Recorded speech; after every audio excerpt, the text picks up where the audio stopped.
आप देख रहे हैं ड्रामा सीरियल जानिसार की नेक्स्ट एपिसोड। नाजरीन, अगर आप हमारे चैनल पर नए हैं तो हमारे चैनल को सब्सक्राइब करें, लाइक करें और शेयर करना मत भूलिएगा। आप इस एपिसोड में देखेंगे कि नुशेरवा जो कि दुआ के लिए शॉपिंग कर रहा होता है, उसके बाबा साईं नुशेरवा को कॉल करते हैं और हुक्म देते हैं कि अभी के अभी हवेली आओ। नुशेरवा को अपने बाबा साईं का ऑर्डर मानना पड़ता है। आप सोच रहे होंगे कि बाबा साईं को यह सब कैसे पता चला। भाई बड़े लोग हैं, ये कुछ भी हो सकता है।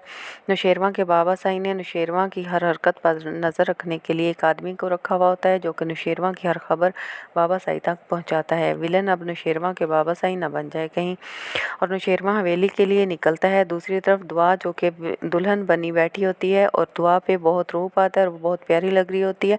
ये निकाह का इंतज़ाम सारा हो चुका होता है और काजी साहब भी आ जाते हैं। तो जुनैरा को बाबा साईं फ़ोन करके मना कर देते हैं कि नुशेरवा नहीं आएगा। वो जुनैरा पर गुस्सा करते हैं कि तुमने मेरे बेटे को फंसाया और पैसा लूट रही हो। जुनैरा फ़ोन सुनने के बाद दुआ का बहुत मजाक उड़ाती है और कहती है कि मौलवी साहब तो आ गए हैं, लेकिन अभी तक वो साहब नहीं आए जिन पर इश्क का बुखार बहुत ज़ोर से चढ़ा था।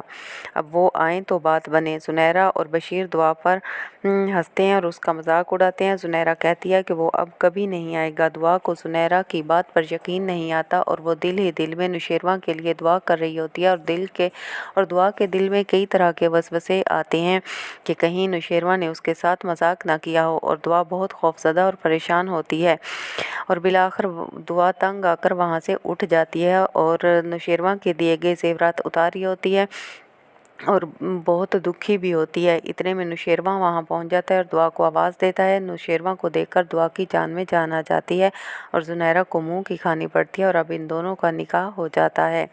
नुशेरवा के बाबा साईं नुशेरवा को कहते हैं कि हम सब कुछ जान चुके हैं, कुछ छुपाने की ज़रूरत नहीं है, लेकिन हम सिर्फ तुम्हारे मुँह से सुनना चाहते हैं।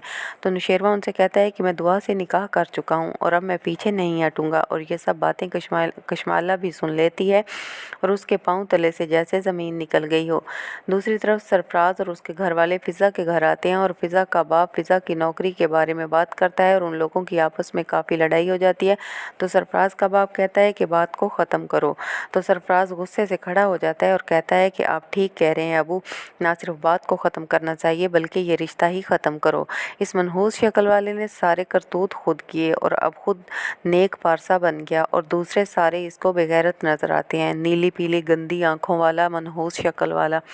जिस दिन फ़िज़ा को पता चले कि ये मेरी बहन का मुजरिम है, इसी ने सब कुछ मेरी बहन के साथ किया है, तो उस दिन फ़िज़ा को चाहिए कि इसको मार मार के गंजा कर दे, इसके सर पे एक बाल ना छोड़े। मनहूस गंदी कोजी शक्ल वाला खुद को पता नहीं समझता क्या है। वो जैसे पंजाबी में मिसाल मशहूर है कि मुँह ना मत्था जिन पहाड़ों लथा।